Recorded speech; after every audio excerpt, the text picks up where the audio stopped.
നിലമ്പൂരിൽ ഉപതെരഞ്ഞെടുപ്പ് അടുത്തിരിക്കുന്ന സാഹചര്യത്തിൽ തൃണമൂൽ കോൺഗ്രസ് യുഡിഎഫുമായി യോജിച്ച് പ്രവർത്തിക്കുകയാണ്. നിലവിൽ സ്ഥാനാർത്ഥിക്ക് നിരുപാധിക പിന്തുണയും പ്രഖ്യാപിച്ചിരിക്കുന്നു. അതിന് വച്ചിരിക്കുന്ന ഒരു ഉപാധി, നിരുപാധിക പിന്തുണ എന്ന് പറയുമ്പോൾ പോലും ഉപാധി ഉണ്ട് എന്നുള്ളതാണ്. അത് യുഡിഎഫിലേക്ക് വരണം എന്നുള്ളതായിരുന്നു. യുഡിഎഫിലേക്ക് തൃണമൂൽ കോൺഗ്രസിനെ കൂടി ചേർക്കണം എന്നുള്ളതായിരുന്നു. എന്തായാലും അത്തരമൊരു ആവശ്യം ഇപ്പോൾ നിലനിൽക്കെ തന്നെ കോൺഗ്രസ് അതിനൊരു ഉപാധി വെച്ചിരിക്കുകയാണ്. തൃണമൂൽ കോൺഗ്രസിന് മുന്നിലും പി വി അൻവറിന് മുൻപിലും. അതായത് അൻവർ തൃണമൂൽ കോൺഗ്രസ് വിട്ട് പുതിയ പാർട്ടി രൂപീകരിക്കണമെന്നുള്ളൊരു നിർദ്ദേശമാണ് കോൺഗ്രസ് മുന്നോട്ട് വയ്ക്കുക. ഒറ്റയ്ക്ക് നിന്നുള്ള സഹകരണ പ്രഖ്യാപനവും സ്വീകാര്യമാണെന്ന് അൻവറിനെ കോൺഗ്രസ് അറിയിക്കും.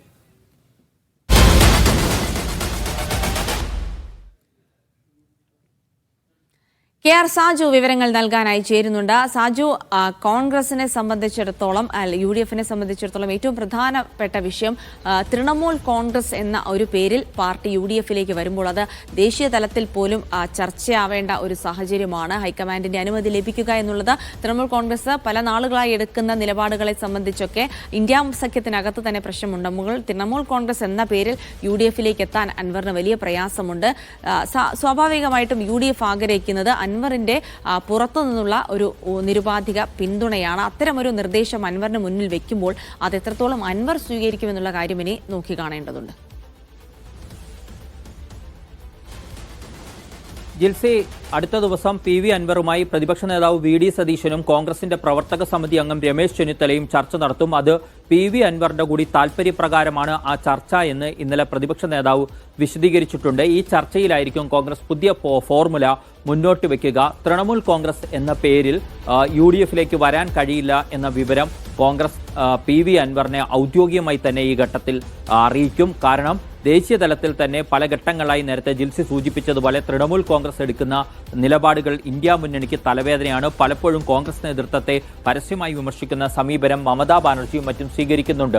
അപ്പോൾ അത്തരമൊരു പാർട്ടിയെ കേരളത്തിലേക്ക് മുന്നണിയുടെ ഭാഗമാക്കുന്നതിൽ ചില പ്രശ്നങ്ങൾ കോൺഗ്രസ് നേതൃത്വത്തിന് ഉണ്ട്. അത് പിന്നീട് സീറ്റുകൾ സംബന്ധിച്ച അവകാശവാദവും മറ്റുമൊക്കെയായി ഉയരും എന്ന കാര്യവുമൊക്കെ മനസ്സിലാക്കുന്നുണ്ട്. അത്തരമൊരു പ്രതിസന്ധി സൃഷ്ടിക്കാൻ കോൺഗ്രസ് ആഗ്രഹിക്കുന്നില്ല എന്നുള്ളതാണ് വസ്തുത. കോൺഗ്രസിന്റെ പ്രധാനപ്പെട്ട മനസ്സിലിരിപ്പ് ഒരു നിരുപാധിക പിന്തുണ ഈ തെരഞ്ഞെടുപ്പിൽ, ഈ ഉപതെരഞ്ഞെടുപ്പിൽ അൻവർ നൽകട്ടെ. അതിനുശേഷം അടുത്ത നിയമസഭാ തെരഞ്ഞെടുപ്പാകുമ്പോൾ ചില സീറ്റ് ധാരണകൾ അൻവറുമായി ആകാം എന്നുള്ളതാണ്. അതായത് അൻവറിന് ഒറ്റയ്ക്ക് നിന്ന് ഒരു പുറത്തു നിന്ന് പിന്തുണയ്ക്കുന്ന സമീപനം സ്വീകരിക്കണമെന്നാണ് കോൺഗ്രസ് ആഗ്രഹിക്കുന്നത്. അല്ലെങ്കിൽ തൃണമൂൽ കോൺഗ്രസ് വിട്ട് പുതിയ പാർട്ടിക്ക് ഒരു കേരള പാർട്ടി രൂപീകരിച്ചുകൊണ്ട് മുന്നണിയുടെ ഭാഗമാകാം എന്ന ഒരു ബദൽ ഫോർമുല കൂടി കോൺഗ്രസ് മുന്നോട്ട് വെക്കാൻ ഇടയുണ്ട് എന്നാണ് നമ്മൾ മനസ്സിലാക്കുന്നത്. അത് അൻവർ അംഗീകരിക്കുമോ എന്നുള്ളതാണ് ചോദ്യം. അൻവർ പ്രധാനമായും ആവശ്യപ്പെട്ടിരിക്കുന്നത് നിലമ്പൂർ ഉപതെരഞ്ഞെടുപ്പിന് മുമ്പ് തന്നെ തൃണമൂൽ കോൺഗ്രസിനെ യുഡിഎഫിന്റെ ഭാഗമാക്കണം എന്നുള്ളതാണ്. അതിനോട് കോൺഗ്രസിന് മാത്രമല്ല ഘടകകക്ഷികൾക്കും ചില അഭിപ്രായ വ്യത്യാസങ്ങളുണ്ട്. പ്രത്യേകിച്ച് LDF പോലെ ഒരു സുശക്തമായ മുന്നണിയിൽ നിന്നുകൊണ്ട് പ്രശ്നങ്ങൾ ഉണ്ടാക്കിയിട്ടുള്ള ആളാണ് പി വി അൻവർ. അത്രയൊന്നും സംഘടനാ സംവിധാനത്തിൽ ശക്തമല്ലാത്ത യുഡിഎഫിലേക്ക് വരുമ്പോൾ ഭാവിയിൽ എന്തെങ്കിലുമൊക്കെ തലവേദനകൾ സൃഷ്ടിച്ചാൽ അത് ആ മുന്നണിക്ക് താങ്ങാൻ കഴിയുന്നതിൽ അധികമായിരിക്കുമെന്ന മുന്നറിയിപ്പ് ചില ഘടകകക്ഷി നേതാക്കൾ കോൺഗ്രസ് നേതൃത്വത്തിന് ഈ ഘട്ടത്തിൽ നൽകിയിട്ടുണ്ട്. എല്ലാം കൂടി പരിഗണിച്ചുകൊണ്ടാണ് തിടുക്കപ്പെട്ട് മുന്നണിയിലേക്ക് കൊണ്ടുവരേണ്ടതില്ല എന്ന ഒരു ധാരണ ഇത്തരമൊരു ധാരണയിൽ എത്തുമ്പോൾ പോലും പി വി അൻവറിന് തൃണമൂൽ കോൺഗ്രസിന്റെ കേരള ഘടകമായി പ്രവർത്തിക്കാൻ തുടങ്ങിയിട്ട് അധികം നാളുകളായിട്ടില്ല. പക്ഷേ യുഡിഎഫിന്റെ നിർദ്ദേശപ്രകാരം വളരെ പെട്ടെന്ന് ആ ബാനറിൽ നിന്ന് പുറത്തു വന്ന ഒരു പാർട്ടി രൂപീകരിക്കുക തുടങ്ങിയ കാര്യങ്ങളൊക്കെ അൻവറിനെ സംബന്ധിച്ചിടത്തോളം സാധ്യമാണോ? അപ്പോൾ തന്നെ പുറത്തുനിന്ന് പിന്തുണ നൽകുക എന്നുള്ള, അല്ലെങ്കിൽ ചില ഉപാധികളോടെ തന്നെ പിന്തുണ നൽകുക എന്നുള്ള ഒരു നിർദ്ദേശം അത് അൻവറിനെ സംബന്ധിച്ചിടത്തോളം എത്രത്തോളം സ്വീകാര്യമായിരിക്കും?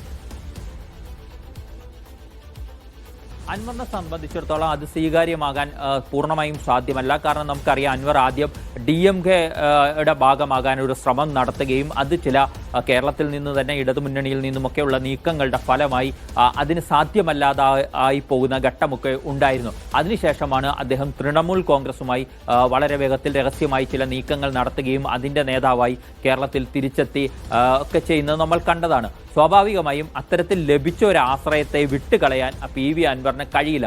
മാത്രമല്ല കോൺഗ്രസിന്റെ സമ്മർദ്ദത്തിന് ഇങ്ങനെ വഴങ്ങിപ്പോകേണ്ടി വന്നാൽ അത് അൻവറിനും ഒപ്പം നിൽക്കുന്നവർക്കിടയിൽ തന്നെ പല അസ്വസ്ഥത സൃഷ്ടിക്കാനുള്ള സാധ്യതയുണ്ട്. അതുകൊണ്ട് തന്നെ കോൺഗ്രസിന്റെ ഇപ്പോഴത്തെ നിർദ്ദേശത്തെ അൻവർ ഒറ്റയടിക്ക് സമ്മതിച്ചു കൊടുക്കാനുള്ള സാധ്യതയില്ല. പക്ഷേ അൻവറിന് വലിയ രീതിയിലുള്ള ഒരു സമ്മർദ്ദം തങ്ങൾക്ക് മേൽ ചെലുത്താൻ കഴിയില്ല എന്ന ആത്മവിശ്വാസം കോൺഗ്രസിന് ഈ ഘട്ടത്തിൽ ഉണ്ട്. UDF-നൊപ്പം നിൽക്കേണ്ടത് അൻവറിന്റെ ബാധ്യത കൂടിയായി മാറുകയാണ് എന്ന വിലയിരുത്തലാണ് കോൺഗ്രസ് നേതാക്കൾക്കുള്ളത്. അതിനാൽ തന്നെ തങ്ങൾ മുന്നോട്ട് വെക്കുന്ന ഏതെങ്കിലുമൊക്കെ നിർദ്ദേശത്തെ അംഗീകരിച്ചുകൊണ്ട് അൻവറിന് തൽക്കാലത്തേക്ക് തങ്ങൾക്കൊപ്പം തന്നെ തുടർന്നു പോകേണ്ടി വരും എന്ന് കോൺഗ്രസ് നേതൃത്വം കണക്ക് കൂട്ടുന്നുണ്ട്. അതിന്റെ അടിസ്ഥാനത്തിലാണ് ചർച്ചകളിലേക്ക് ഈ ഘട്ടത്തിൽ പോകുന്നത്. ഇത് വെറുതെ അൻവറിനിങ്ങനെ പുറത്തു നിന്നും നിലമ്പൂരിലെ UDF-ന്റെ വിജയത്തിന് വേണ്ടി പ്രവർത്തിക്കുക എന്നതിനപ്പുറത്തേക്ക് ചില നീക്കുപോക്കുകൾക്ക് കോൺഗ്രസ് തയ്യാറാണ്. അതായത് വരാനിരിക്കുന്ന നിയമസഭാ തെരഞ്ഞെടുപ്പിൽ അൻവറിന് കൂടി താല്പര്യമുള്ള തവനൂരും പട്ടാമ്പിയും അടക്കമുള്ള മണ്ഡലങ്ങളുടെ കാര്യത്തിൽ ചില ഉറപ്പുകൾ അൻവറിന് നൽകാൻ തയ്യാറാണ് കോൺഗ്രസ് നേതൃത്വം എന്നാണ് നമ്മൾ ഈ ഘട്ടത്തിൽ മനസ്സിലാക്കുന്നത്. അത്തരത്തിൽ ചില സമവായ നിർദ്ദേശങ്ങളിലൂടെ അൻവറിനെ തങ്ങൾക്കൊപ്പം നിർത്തി ഉപയോഗപ്പെടുത്തുക എന്ന ഒരു സമീപനമാണ് ഈ ഘട്ടത്തിൽ കോൺഗ്രസ് സ്വീകരിക്കാൻ ആലോചിക്കുന്നത്. അൻവർ അതിനൊറ്റയടിക്ക് വഴങ്ങില്ല എന്ന കാര്യവും കോൺഗ്രസിനറിയാം. അൻവറിന്റെ പ്രാഥമികമായ ഒരു പ്രതികരണം അടുത്ത ദിവസത്തെ ചർച്ചകളിൽ നിന്നും മനസ്സിലാക്കുകയും അതിനനുസരിച്ച് കൂടുതൽ തുടർ ചർച്ചകൾ നടത്താം എന്നാണ് കോൺഗ്രസ് നേതൃത്വം ഈ ഘട്ടത്തിൽ കരുതുന്നത്. ജിൽസി. ശരി സാജു, എന്തായാലും അൻവറിന് മുന്നിൽ ഇപ്പോൾ കോൺഗ്രസ് ആണ് ഒരു ഉപാധി വച്ചിരിക്കുന്നത്. തൃണമൂൽ കോൺഗ്രസ് അല്ലാതെ തന്നെ മറ്റൊരു പാർട്ടി രൂപീകരിക്കുക, അല്ലെങ്കിൽ സ്വന്തം നിലയ്ക്ക് പുറത്തുനിന്ന് UDF-നെ പിന്തുണയ്ക്കുക തുടങ്ങിയ ഉപാധികളാണ് അൻവറിന് മുന്നിൽ വെച്ചിരിക്കുന്നത്. കോൺഗ്രസ് നേതൃത്വത്തെ സംബന്ധിച്ചിടത്തോളം തൃണമൂൽ കോൺഗ്രസിന്റെ ഒരു UDF പ്രവേശനം എന്ന് പറയുമ്പോൾ അത് ഹൈക്കമാൻഡിൽ നിന്ന് അനുമതി വാങ്ങിയെടുക്കുക തുടങ്ങിയ കാര്യങ്ങളൊക്കെ, പ്രത്യേകിച്ച് തൃണമൂൽ സ്വീകരിക്കുന്ന നിലപാടുമായൊക്കെ ബന്ധപ്പെട്ട് ഇന്ത്യ സഖ്യത്തിനകത്ത് തന്നെ അതൃപ്തിയുള്ള ഒരു സാഹചര്യത്തിൽ തൃണമൂൽ കോൺഗ്രസ് എന്ന ബാനറിൽ എത്രത്തോ കണ്ട് അൻവറിന് UDF പ്രവേശനം സാധ്യമാകും എന്നുള്ള ചോദ്യം ഉയരുന്നുണ്ട്. അതുകൊണ്ട് തന്നെയാണ് ഇത്തരമൊരു ഉപാധി കോൺഗ്രസ് മുന്നോട്ട് വെച്ചത്. തെരഞ്ഞെടുപ്പൊക്കെ അടുത്തിരിക്കുന്ന സാഹചര്യത്തിൽ എന്തായാലും PV അൻവർ ഇക്കാര്യത്തിൽ എന്ത് നിലപാടെടുക്കും, കൂടുതൽ സമ്മർദ്ദം ചെലുത്തുമോ, അതോ UDF ഇപ്പോൾ കോൺഗ്രസ് നിർദ്ദേശിച്ചതുപോലെ തന്നെ ഉപാധികൾക്ക് വഴങ്ങുമോ തുടങ്ങിയ കാര്യങ്ങളൊക്കെ ആയിരിക്കും ഇനി വരും മണിക്കൂറുകളിൽ വളരെ നിർണായകമാവുക. KR സാജുവാണ് ഇത് സംബന്ധിച്ച വിവരങ്ങൾ പങ്കുവച്ചത്.